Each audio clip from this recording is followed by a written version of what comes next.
Hello, John. Hi there. Welcome to the very first pilot episode of this podcast called The Actuators. Now, you probably want to know what that means. It's a term in physics, usually. Yes. So in physics, actuators are machines that convert energy into physical motion. For example, they take electricity, water, air pressure. But being humans, the human actuators, in a metaphorical sense, they are go-getters and system changers. So to me, you're a go-getter and system changer. Oh, that's very nice. Thank you. Someone who's left a legacy already and is creating more, building on that legacy too. So a very warm welcome, John Altman, to this podcast. Thank you for having me. Now, for those who might wonder what that legacy is so far, I hope it's okay if I list some of your achievements. Okay. So, John Altman is an Emmy, Grammy, and Anthony Asquith award-winning composer. And John has more than 51 movie scores to his name, 19 platinum arrangements, and over 4,000 commercials. Is that right? That's correct. And you've also played saxophone with Little Richard and conducted the Royal Philharmonic Orchestra. Not at the same time. I hate to add. John, this is incredible just to read it out. It's incredible to have experienced it, to be honest. I really want to know more about, everything. But maybe we'll start at the very beginning. A very good place to start. A very good place to start. I want to know about your childhood. I want to know, was there something in the beginning that led you into the steps you took then to most the definitely. music industry? Most definitely. I had a very unusual childhood. Wasn't unusual to me at the time. Looking back on it, it's completely insane. My mother's 4 brothers were all well-known to whatever extent, band leaders and arrangers and musicians. And one of my uncles was Britain's leading jazz clarinetist and arranger.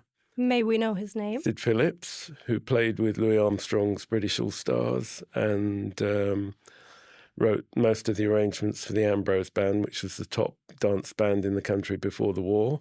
Mm-hmm.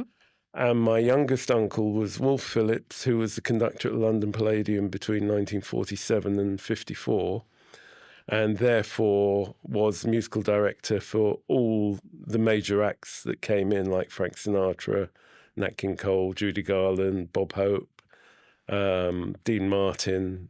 Did you get to meet any of those celebrities? Well, I spent my childhood around them. Oh, my God. I had no idea who any of them were. But it wasn't unusual for the Andrews sisters or Jack Benny to come round to the flat. I'm a huge fan of the Andrews sisters. Yeah, well, they were friends of my mother, as were the Boswell sisters and great jazz players like Fats Waller and Coleman Hawkins. So basically, at the age of 3, I discovered our radiogram, which then contained 78 RPM records. Mm-hmm. And I was fascinated by them. I don't honestly remember my parents ever playing them. It was something that I did. And I would get them out and I would play them and I'd learn them off by heart. And so, for example, I might hear a Count Basie record and there might be a saxophone solo by Lester Young and a great arrangement. I had no idea of any distinction. I just knew the song with all the solos all the way through, which probably set me up to going into what I did.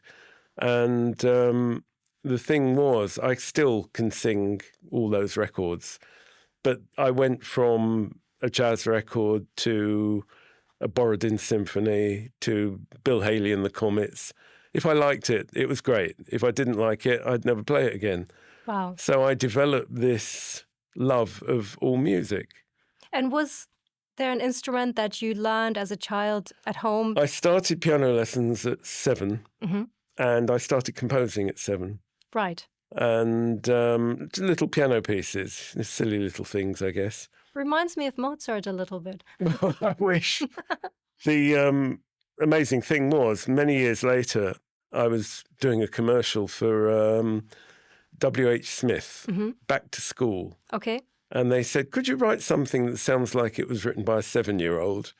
And I said, I think I've got the very thing. And did you actually use it? We used it on the commercial. Oh, my goodness. So what I wrote at 7 actually made an appearance on national television. Incredible. That's incredible. So you were exposed to music, you were exposed to all these hugely talented people from the music scene, and of course your family. And then at some point, was there a moment when you thought the saxophone is the instrument of choice? I must have done. I mean, I always loved listening to saxophones, but there must have been a moment when I said, I want to play the saxophone. Well, obviously I did. My uncle brought one round. He had a music store then, and he brought a student model saxophone round on Friday. And I already played recorder at school, so I vaguely knew what you were meant to do with your fingers and everything. There's a big difference between the recorder at school and a saxophone. The actual fingering is not that different. I mean, it does vary at certain points, but the basic concept is the same. So he showed me where to put the fingers and how to change the octave and whatever. That was on Friday. On Saturday, I did a gig. I'm telling you, Amadeus, the film. I think the quality of the playing on the gig was not the best, but I got away with it. This is how you started playing at gigs. That's how I started playing gigs. I think it was a week after my 13th birthday. Wow. And my first band actually contained somebody who you're aware of. Who's that? Which was Lawrence Gurlis's brother, Stephen. Oh. And we're still in touch. He's coming to my gig in a couple of weeks. So. Oh, that's fantastic. That's fantastic. Yes, because you actively still play. I still play. So I still write. If anybody wants to listen to you perform live. Well, yes. Yeah. I'm doing all kinds of things, but I guess we'll get round to that. Yeah, absolutely. So going back to the time when you started gigging, I know you then, having finished school and studies, you went on the road with some really notable bands. Yeah, I mean, it was really a fits and starts thing. I started making records when I was 19. So I don't know why people like my sax playing and my flute playing. It's very good. I think that's why they like it. Might be one reason. But I found myself working with in what was in retrospect, an incredibly talented bunch of people. So Peter Green, when he left Fleetwood Mac, Nick Drake, who's become legendary, John Martin, Kevin Ayers, they've all become huge names in, retrospectively. I went to university and carried on playing. I had Muddy Waters playing at my 21st, which was something else. Wow. And then I came back to London to do a postgraduate degree at Birkbeck. How does that even work? I mean, the intellectual side of saying, I'm going to go to uni and get a degree and study, whilst you have such incredible musicians and performers. Well, I hate to say it came easily, because that sounds like boasting, but it came easily in the sense that I was able to perform at a high level. And what that does, I think, is you never quite think that it's going to be a career because it's a bit too easy. Right. If you want to get a career in music, you go to music college, you study, you take lessons. I didn't do any of that. I haven't even got music O-level. So somehow... So you're just a prodigy somehow. Yeah, somehow I knew how to do everything. Yeah, and I've no idea how. You played with Hot Chocolate, which for me is kind of really exciting because I love their song. Well, we're jumping forward to 1975. Oh, I'm sorry. What did I do? No, it's fine. I was at Birkbeck College, London, doing a PhD in time and concepts of time and chronology in the mid-Victorian novel. Now that's something exciting, And as you can imagine, I wasn't getting very far. So I got a phone call saying, would you like to join Hot Chocolate? And at the time, people may not know this, but they were the biggest singles band after the Beatles. They were huge. Huge. And I joined them on the day You Sexy Thing went to #1 in the charts. I love that. I love that song. So unfortunately, I had to sing that line on stage. And there's nothing worse than the great lump sort of trying to shimmy around somehow vaguely in rhythm while singing Sexy Thing, You Sexy Thing every night. But we had a great time. We got on fantastically.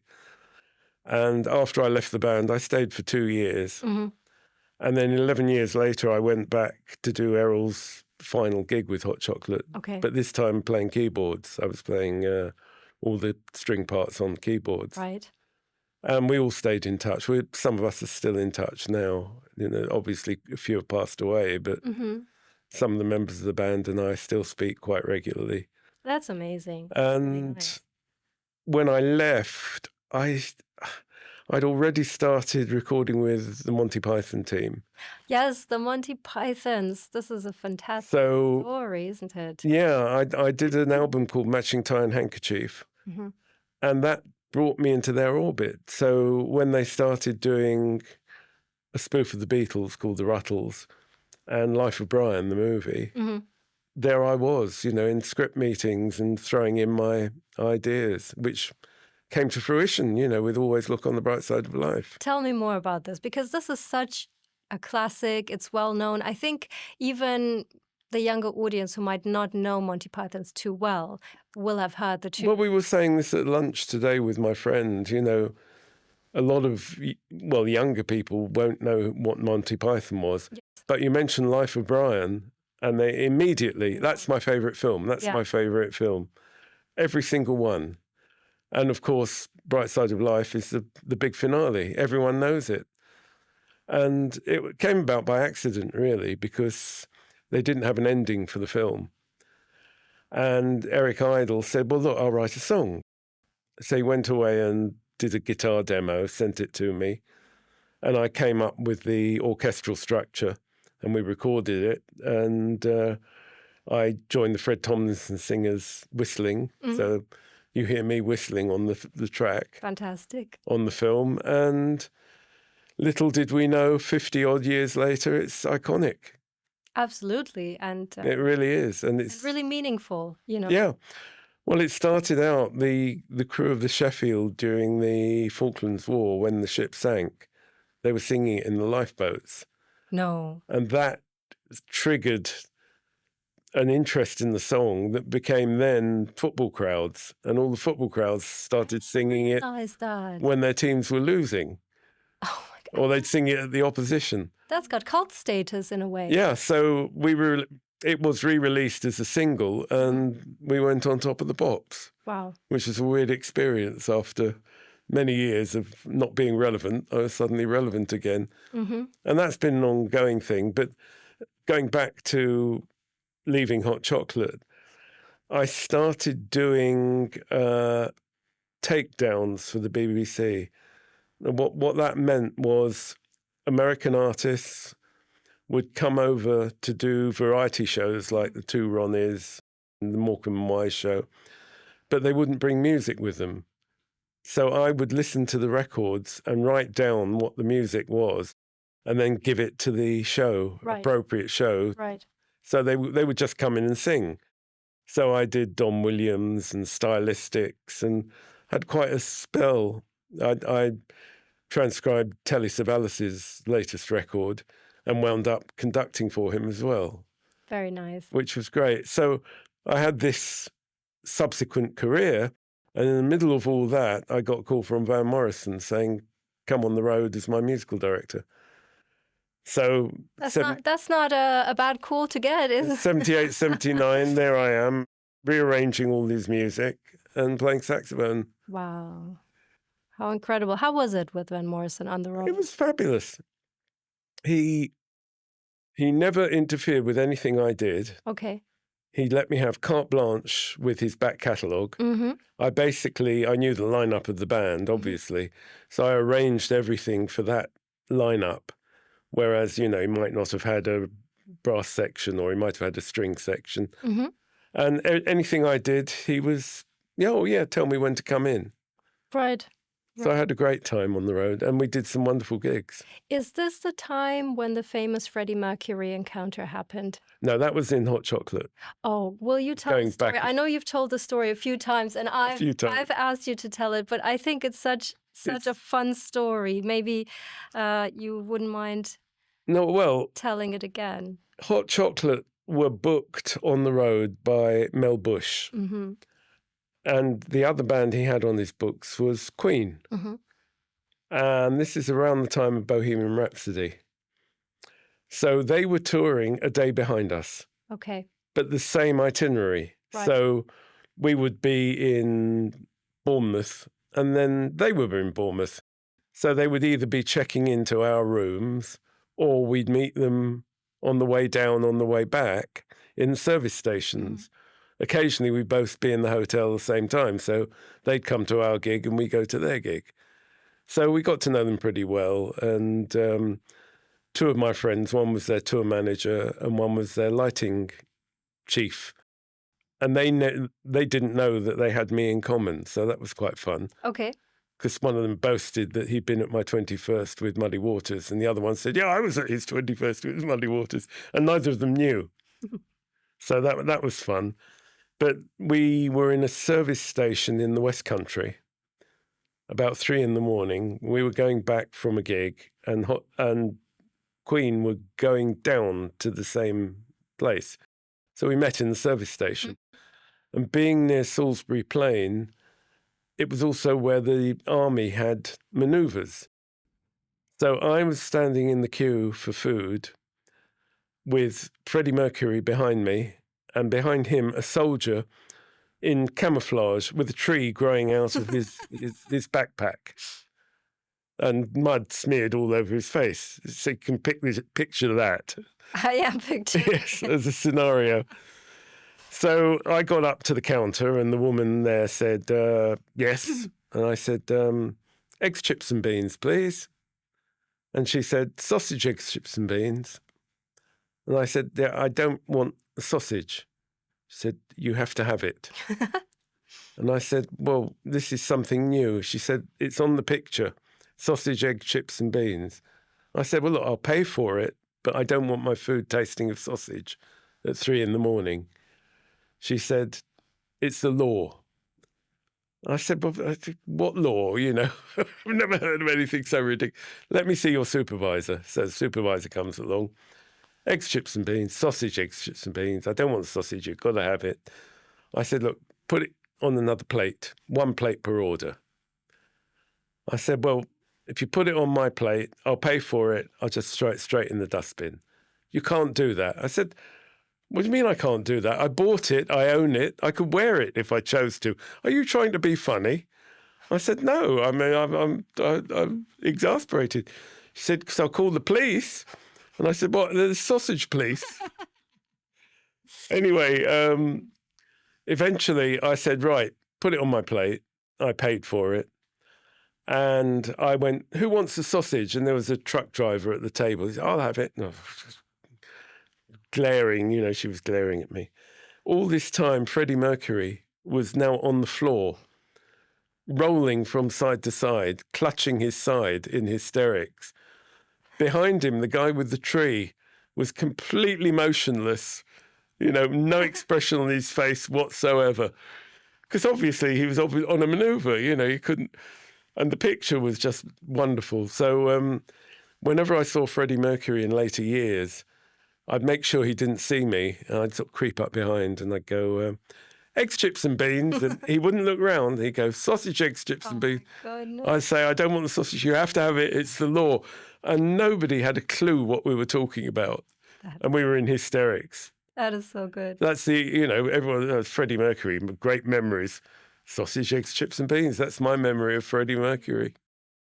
Thank you for telling this story, because I think this It doesn't date, does it? It doesn't date. It never dates. And, you know, it never stops being entertaining. And the trouble is, you go into these service stations now and they're really smart and they've got, you know, nice food and, you know, but I miss all that eggs swimming around in Greece at 3 or 4 in the morning, you know, and running into every band that you ever knew. Yeah, because you think, you know, playing with these bands is That's so the glamour. glamorous. Oh, So glamorous, but you have the eggs swimming in the oil. yeah. Well, Charlie Watts said years ago, you know, what's it like being 25 years in the Rolling Stones? And he said, 23 years of hanging about and a year and a half of playing music. Mm-hmm.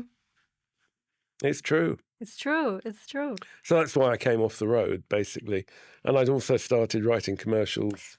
Yes, so I was going to ask you how that started and what you did writing commercials. Well, it started because these stories are just daft, I think.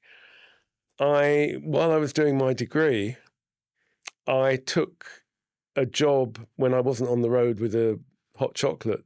I took a job as a supply teacher in schools around North London. In those days, you didn't need any qualification. You know, I mean, there's no check or background check or anything. You'd ring them up and say, oh, I'd like to teach. Oh, who are you? Well, I got a degree. Right, you're head of English at the so-and-so school. Oh, okay. So I went to one school, and one of the teachers there was Jill Sinclair, who later married Trevor Horn and started ZTT Records and Island Psalm Studios. Fantastic. And sadly, she passed away. But she introduced me to Jeff Wayne, who wrote the War of the Worlds album, which is still the biggest selling double album, I think. And I signed as a commercials composer, and that was in 1977. And I was with him till 2017. So that's basically 40 years of writing commercials. And in that time, over 4,000. Over 4,000. I think the one that, I want to talk to you about a few commercials and fashion films as well. Okay. But I think one that we have to mention is that incredibly catchy tune of Sheila's Wheels. Now, hopefully we can play that. Yeah. You know, once we have our recording, but people can look it up, and I think you can find it on YouTube very easily. Well, the very interesting thing that's happened, which I guess I should have guessed might happen, is TikTok. The young generation who use it, who are, I say young generation, in their mid-20s, we're talking 20 years ago. So when they were 5, 6, 7 years old, all they heard was Sheila's Wheels. Was it on TV and on the radio? Everywhere. Okay. You couldn't avoid it. So a lot of them have been posting Sheila's Wheels and going, do you remember this? This is from when we were kids. And it's getting like 5 million views, you know. Okay, so it's really trending. So it's really trending. So I thought, I'm going to make a bit of money out of this. And apparently I'm not. What's the story behind, how did this come about? Well, an advertising team, Chris Wilkins and Sian Vickers, his missus, were the top advertising writers in the country. And they basically retired.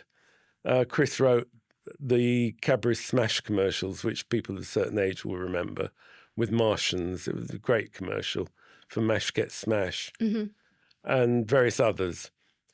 And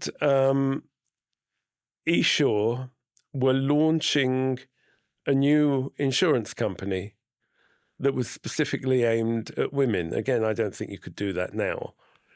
But they didn't have a title for it, but that's what they were going to do. So they went to Chris and Sian and said, right, come up with an idea for these commercials. So they sat down and thought, well, somehow they thought about Australians, and the Australians called women Sheilas. Right. Therefore, we're going to call this company Sheila's Wheels. And we're going to have 3 girls like the Supremes dressed up in pink, and they're going to sing a song. And we're going to write the lyric. They wrote the lyric, and they came to me and said, write a tune that's so catchy it's going to get on everyone's nerves. I think those are the words they used. So I did, and it did. And it did. That's incredible for a brief to get. in advertising, in Yeah. branding, make it really But you catchy and annoying. just never know. I mean, I did a commercial for B&Q. Hmm. You can do it when you B&Q it. That was you. Yeah, it ran for 30 years. I think it's still running. Yeah. Wow, I didn't know that was you. That was me. Oh my God. I've done every airline, every perfume, every car, every breakfast cereal, every alcoholic drink, every soft drink. I don't think people are aware that the music Well, that somebody does it. that No. somebody does it, but that is Well, there were that's only you. there were only 5 or 6 of us who were doing everything, That's and I say incredible. 4,000 commercials. Cheating a bit because I also arranged, obviously, Yeah. songs that weren't written by me. Yes. So I did all the British Airways commercials and things like that. But I would also do cut downs. Okay. So you would go and you do a 60-second, 40-second, 30-second, 20-second, 10-second, 5-second. Right. That's 6 commercials. Mm-hmm. So I'm sort of cheating a bit because that's 6 commercials out of the 4,000 rather than 1. Right.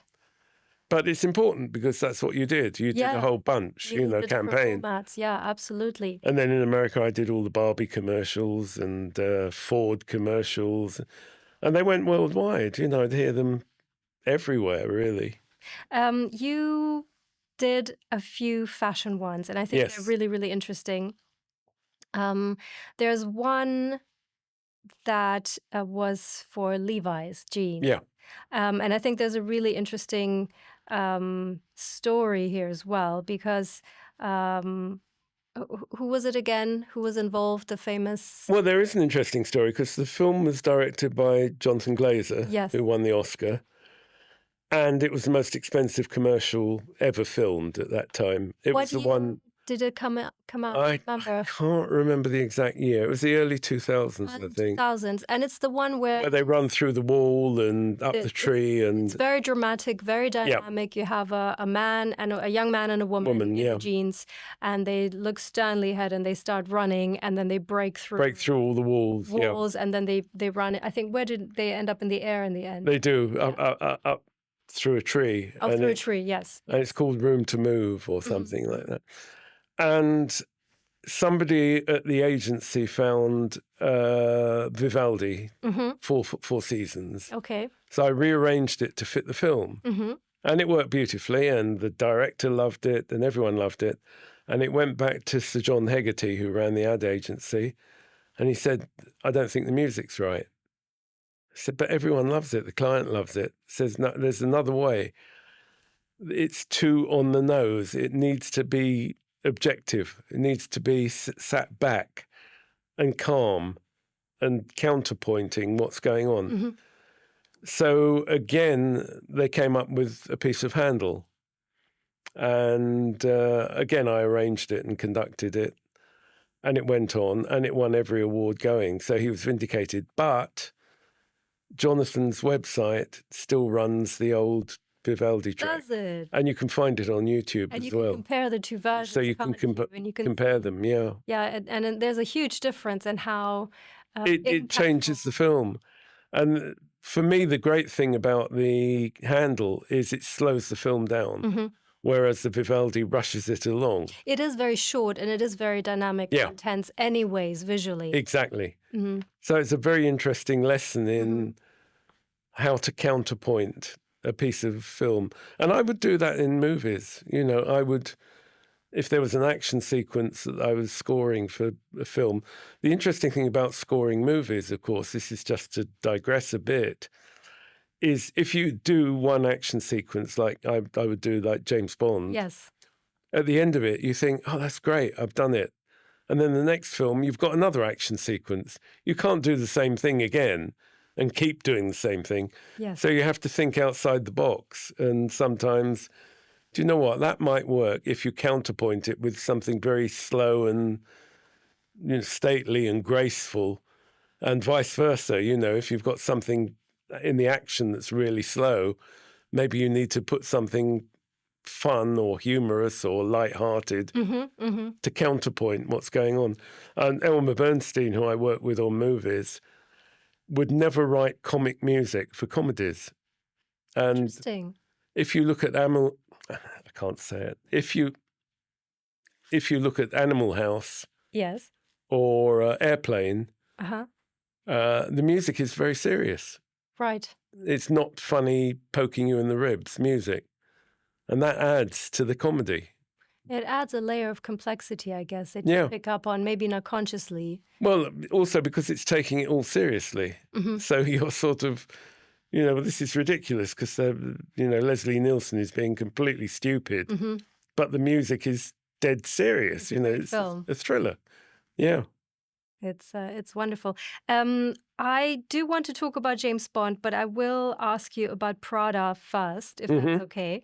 But we'll talk about both. So one of the things we spoke about before, and in my book, Fashion Marketing and Communications, there's also an interview with you telling the story of how you came to write the music for the very first, what is now classified as a fashion film. So it's not a full-length feature film, but it's not really a short, quick ad. I think the length of the Prada fashion film was 7 minutes. 7 minutes. And after that, of course, a lot of other luxury brands started doing the same thing. Yeah. It's storytelling. It's long enough to really convey the brand's ethos, but you're not doing a hard sell of pushing the product. No.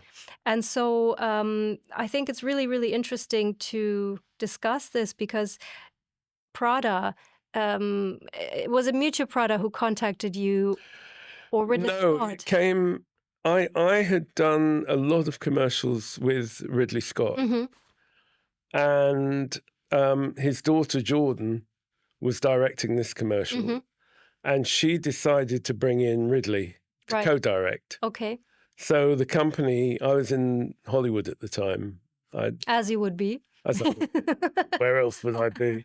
No, I was scoring a film out there. And, for the life of me, I can't remember which one. Isn't that terrible? But I was working on a film.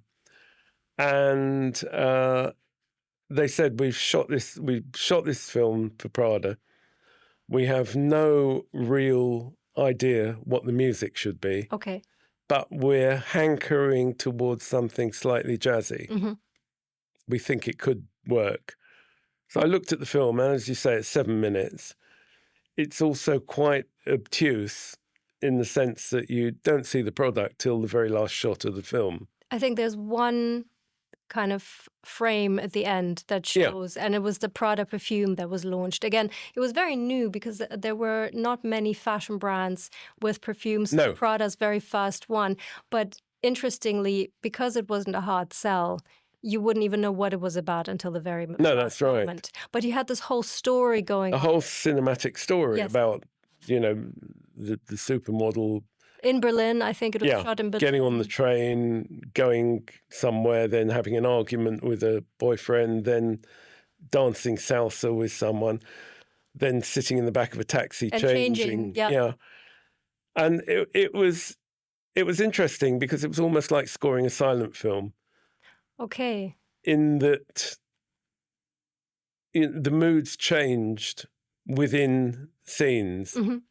And you're trying to tell a story via the music, but you're also trying to make the music coherent rather than bitty. And so it was an interesting challenge.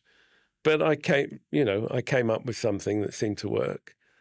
Well, it's fantastic because I've watched the commercial, the fashion film, without sound, just looking at the cinematic element, and it's wonderful. It's beautifully shot. I mean, of course, Prada has the luxury of employing, the biggest talent for everything, for shooting it, directing it, but also the music. But then when you add the sound, it is a completely different experience. It's jazzy, it's funky, and then there's the salsa bit. And I think, did you record or did you use real instruments?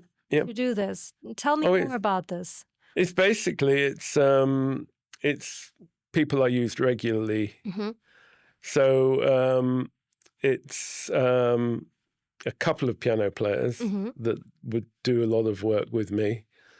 It's Frank Sinatra's bass player for 30 years. Not bad. Chuck Berghofer, who played These Boots Are Made for Walking. The wow. Doom, doom, doom, doom, doom. It's not easy to do. It's Bernie Dressel, great drummer. It's Brad Dutz, percussionist. Jeff Burnell is on trumpet. Luis Conti. No, it wasn't. It was Tiki Pasilius, who is percussionist with Arturo Sandoval, and with James Taylor, I think. And he's doing the vocal percussion and the percussion, so it's quite an unusual sound. He's sort of singing percussion as well. That's the part, I think, when they do the salsa. That's the salsa part, yeah. It was great fun to do. Great, and I was given carte blanche. There wasn't a sort of Ridley Scott sitting there saying, "Oh, I'm not sure about that," which, of course, you would get on film and commercials. It's a collaborative thing, so you can't get too precious about what you've written, really. But it's timeless. I think what it achieved is that it is timeless. If you consider also that it is a fashion brand, and fashion brands are very much go with the moment. There is a trend element, the zeitgeist, the time. But you can watch it any day now, and it will still it's have still a really fresh. great effect. Yeah. No, I'm very pleased with it, and it won a lot of awards as well. Oh, did it? Yeah. Moving on from commercials and fashion films, let's talk about full feature movies. Which one do you want to talk about today? Because I think you have so many that you've done. We can name a few, but please pick one that you think is interesting to unpick. I mean, it could be James Bond, perhaps, because this is Bond. Well, I've done 2 Bond films. Oh, 2 Bond films. Apologies. Oh, yeah. Thank you. I should think so too. No, I'm kidding. Wait, you did one with Pierce Brosnan? I did one with Eric Serra. Okay. And the story behind that was I was his arranger and conductor, and we'd done a film called Leon, the Professional, with Jean Reno and Gary Oldman. Great film. And they were rebranding Bond with Pierce Brosnan. So they wanted a radical new take on the music. And they hired Eric, and I was his arranger and conductor.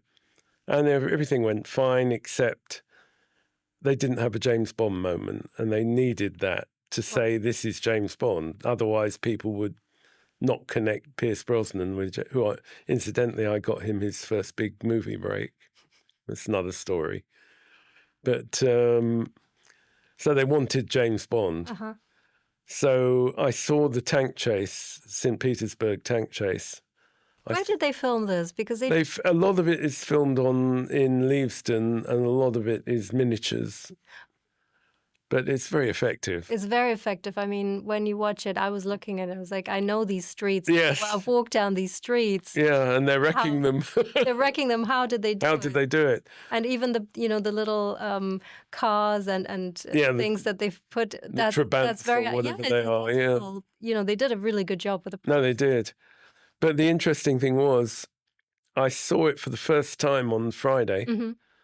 I composed it on Saturday, orchestrated it on Sunday. It was copied on Monday. We recorded it on Tuesday. It was dubbed on Wednesday, and the film was out on Friday. I'm speechless. I'm speechless. I can't believe it, but we did that. I don't know. And it's a great scene. And the thing is, every film composer or every composer dreams of scoring a James Bond sequence. Yes, of course. The apex. Yeah. We've got to have the brass and the Monty Norman's theme, it's got to be. So I got the chance. And then a couple of years ago, I got a call from Hans Zimmer, who was doing No Time to Die. And he said, we want to put the brass into No Time to Die. This is jazzy brass. So I came in and I arranged the Cuban fight scene. Okay. And the opening with the motorbike and the iris at the beginning. And he said, well, while you're here, do all the brass in the film. So I conducted all of that. Oh, my God. So that was good fun.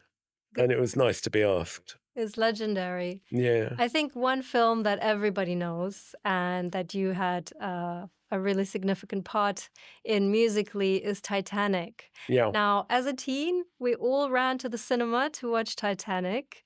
We were, that was the movie to watch.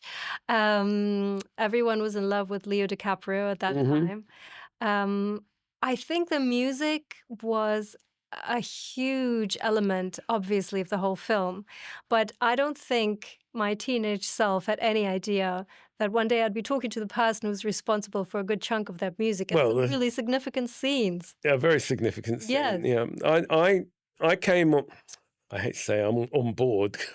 not the appropriate thing, is it? I came onto the project at script stage, Mhm. and I was asked to be the historical music advisor. Okay. Hysterical music advisor, The hysterical music advisor on board. which I was. Yeah. Oh. My remit basically was to recreate the ship's orchestra music, Mhm. which I did. We had the playlist of the White Star Line, so we knew what the band would have known at the time. Is that because it was well documented? Yeah, What? because they had a specific playlist, Mhm. and all the bands on the White Star Line had to learn every tune on the playlist. So if somebody came into the restaurant and said, "Oh, play Poet and Peasant," they go number 36 without music and play it by heart. So I recorded all the music. I then turned down the part of Wallace Hartley because I don't play the violin, and I didn't want to be in Mexico for 2 weeks on the film. My friend took the part. He was there for 2 years. He couldn't get away. And I thought nothing more of it because I'd sent it off. The I Salonisti, who I used in Zurich, played the band in the film. Mhm. All very authentic. Mhm. Great. So one Friday night, I went to bed about 1 o'clock, I guess. Woke up at 8:30. 10 messages on my answer machine. And I thought, that's odd, and nothing there when I went to bed. So I played 1 to 5 with the producer's secretary saying, "Could you call me in Mexico?" 6 to 9 with John Landau, the producer, getting more and more agitated. "Call me." And message 10, "James Cameron, call me now." So I thought, what on earth do they want with me? Did you have any idea at that point in No, I time didn't it know could what be? they what on earth they wanted. So I rang up with James Cameron, phone. He said, I said, "Oh, hi, James, it's John Altman in London." He said, "Nearer my God to thee. How's it go?" I went, "Oh, I've just got out of bed. I haven't, nearer my God." He said, "Hold it. Again. Nearer my..." I went, "He's got a megaphone on the phone, attached to the phone." And he said, "Right, sing it." So I went, "Nearer my God to thee, nearer to me." Scribble, scribble, scribble, scribble.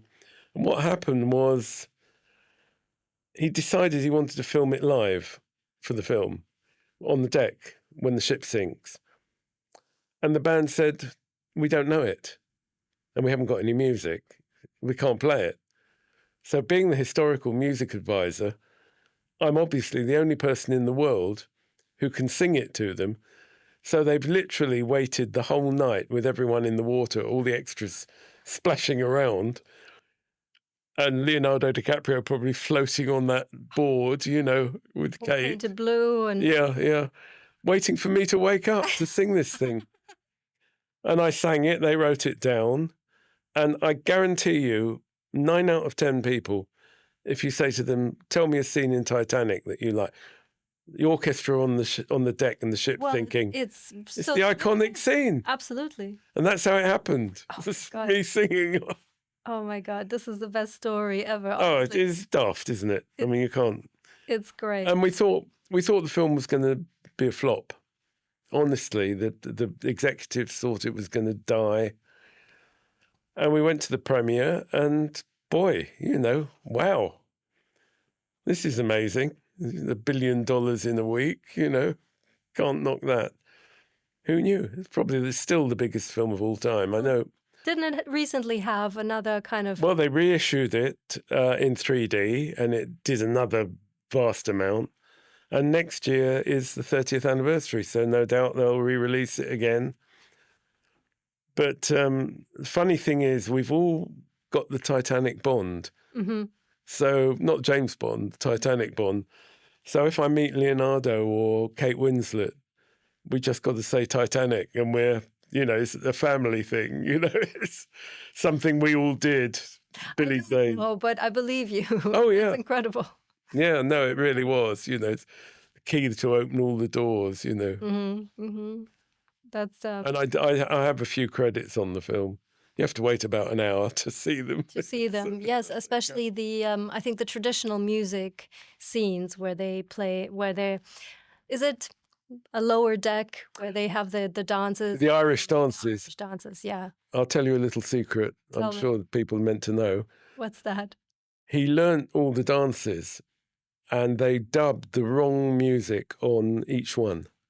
No. Yeah. No, that cannot be. Yeah, so he sort of wasted his time a bit doing the right dances, because a dubbing editor obviously, Irish dance, right? Oh, Irish. And by the time it got to me, it was like, do you realise what's happened here? Well, I don't think anyone could tell the difference. No. And the other funny thing, which Johnson, who played the leader of the orchestra, came up with, and he's absolutely right. James was setting up a shot in the dining room, action, and he cued the music.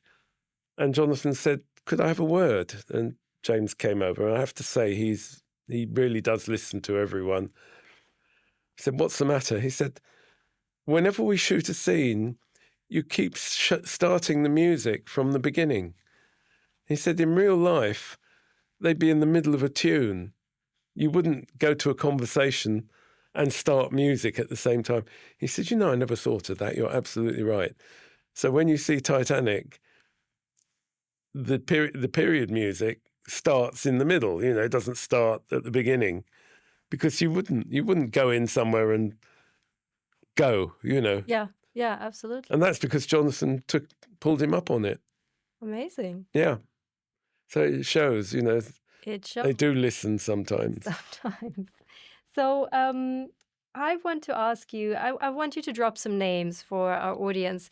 I have a few here on my cheat sheet of famous people you have worked with or written music for. So I have Tina Turner, I have Barry White, I have Michael Jackson, I have George Michael, Diana Ross, David Bowie, and Bjork. And that's just the ones I have here. I think there's a lot more famous people who you have composed and written music. There are a lot more people, or played with, yes. Or played with, yes. Do you want to add a few more names that we should? Oh boy!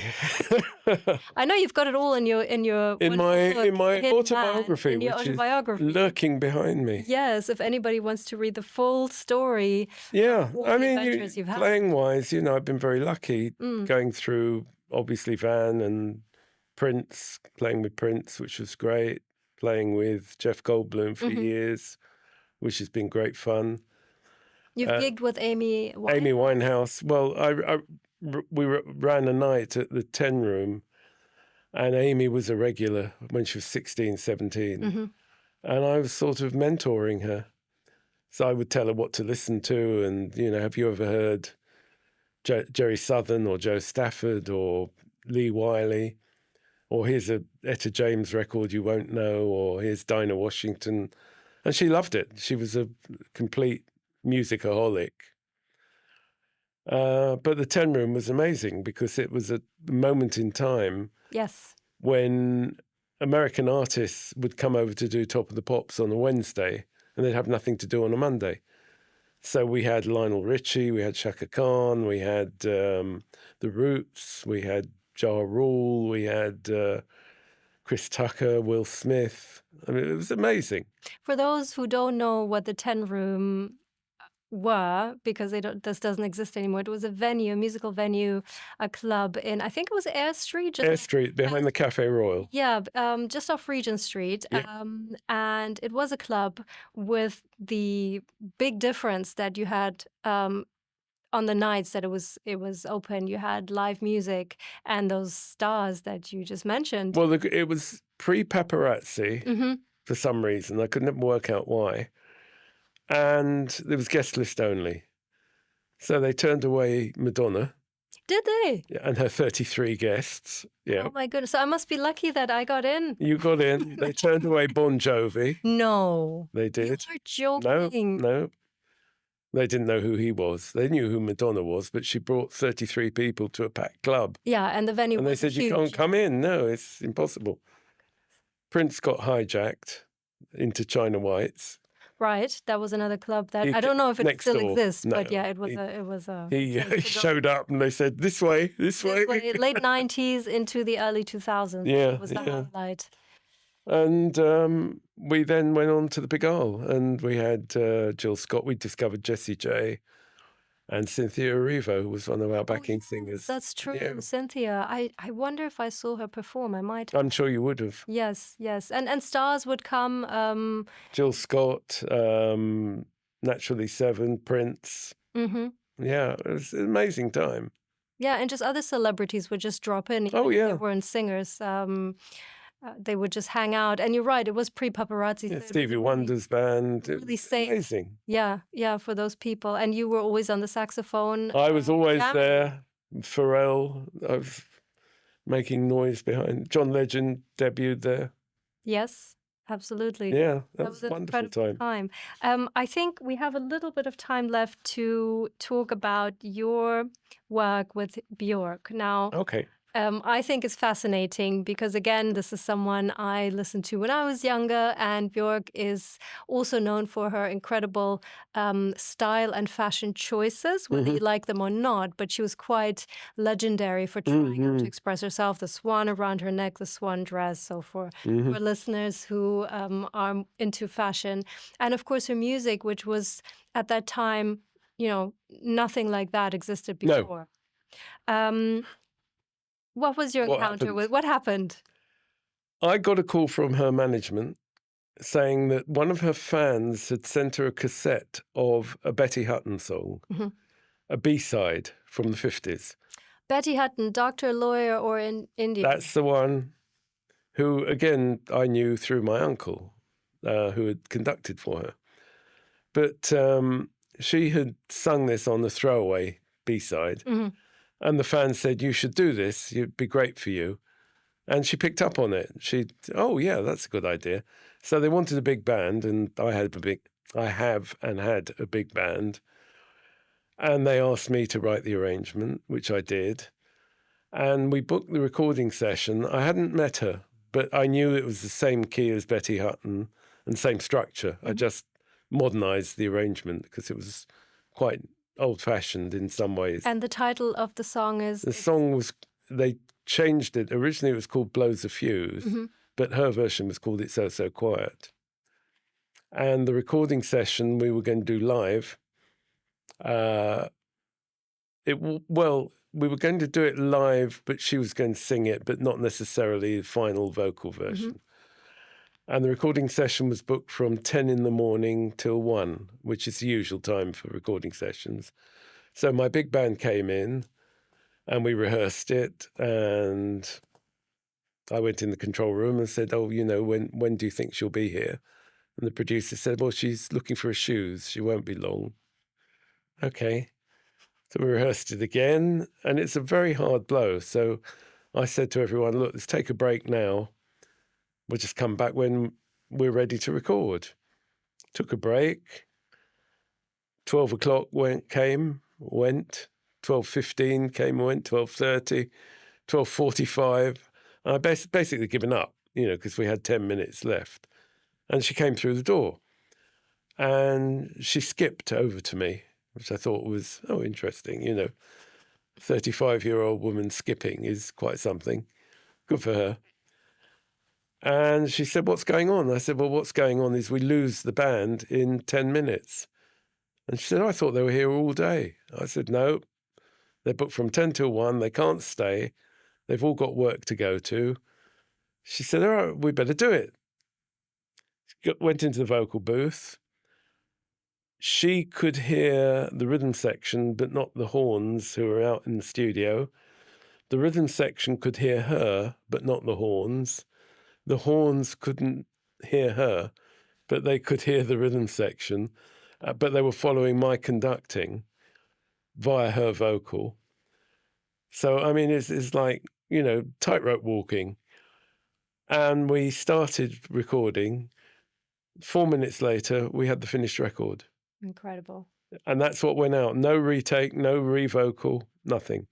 Wow. As we did it once was what was released. This is just fantastic. And it went to the top of the charts. It did. Everywhere in the world. It's a really, really well-known tune. Yeah, yeah. And it has a really interesting music video as well.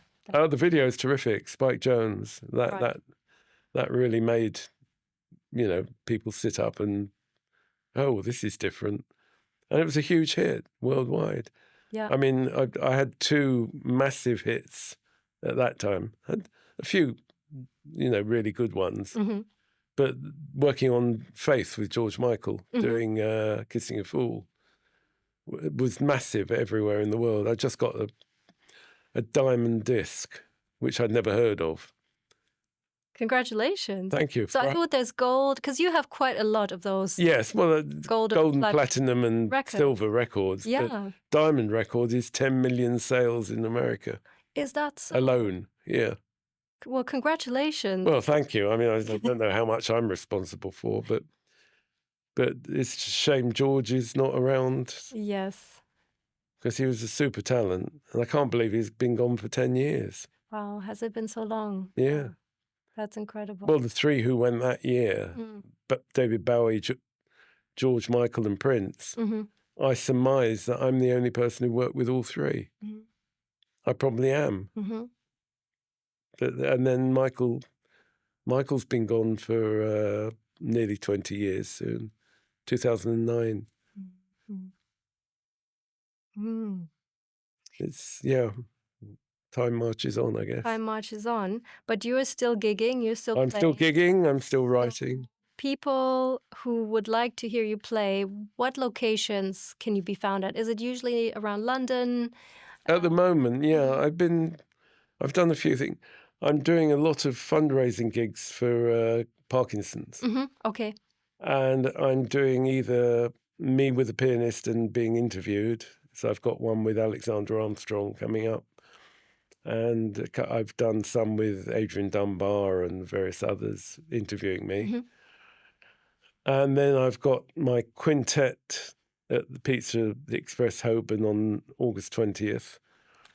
And then my big band is doing some gigs as well. And I'm playing at Ronnie Scott's on the 12th with Prince's old musical director. Oh, I'd love to come there.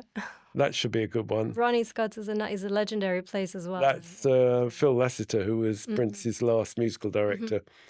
And I just sit in, I play one tune, you know. Get in, get on, and get on with it and get off. Get on with it. Well, John, we are at the end of our time almost. Oh. I know, and I could talk to you until the cows come home.